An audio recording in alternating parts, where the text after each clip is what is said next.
everyone, Comic Reviewer here, this time reviewing on the film School of Rock. Now, School of Rock is a 2003 comedy film that was directed by Richard Linklater, who also directed the film Boyhood. And I remember as a kid seeing this with my school in the movie theatre back at primary school.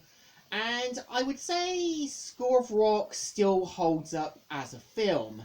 And of course, there is talks about doing a possible sequel, a stage adaptation. There was a 10-year reunion thing, as well as a television adaptation. Now, the premise of the film is meant to feature Dewey Finn, who is meant to be this down on his luck guitarist who is this immature but kind of good-hearted rocker.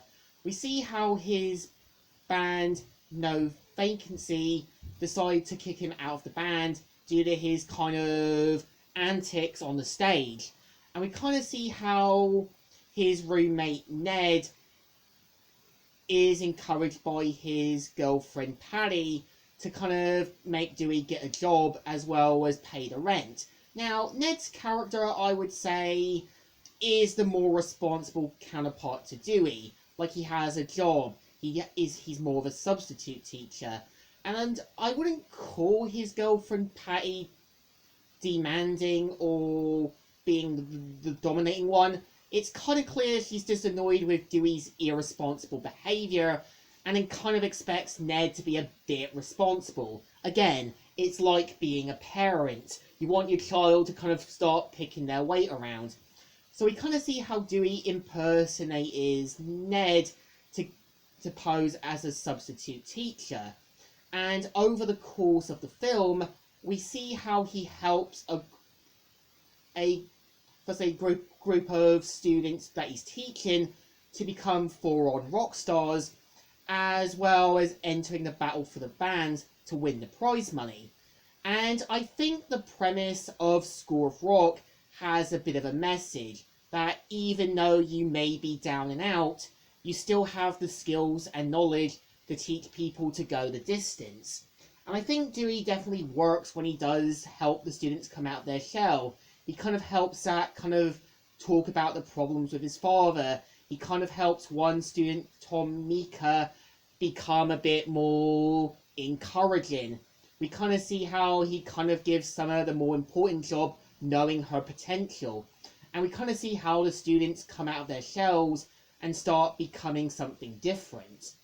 And I would say the film does kind of feel like the pre-version of Class of 3000, where we kind of have a guy who was once kind of part of something big, no longer there, teaching the next class of students to become full-on musicians, and I think the film really does work.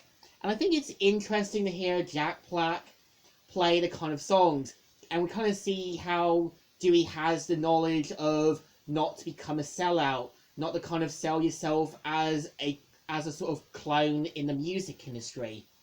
And I think, in my opinion, even though Dewey can be irresponsible and kind of cause the situations he's in, he still was able to help the kid become something more.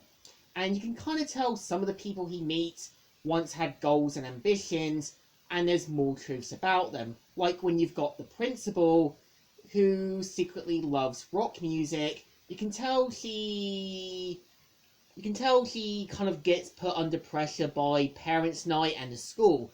We kind of see how Ned was once dreamed of being a rock star, but gave it up.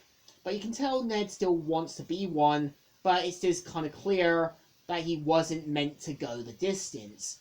And I think the point of Dewey is that he could go the distance, but I think needed to be a bit more responsible and mature, which he does slowly become. And I would say, in my opinion, School of Rock is definitely a good film. Again, if you're a fan of the old classics like AC/DC, Genesis, also Phil Collins, as well as well as Michael Jackson and that, then this is definitely your movie. So I think this one definitely deserves a thumbs up. Still good and still alright. So, Comic Viewer here, wishing you to rock on and signing out.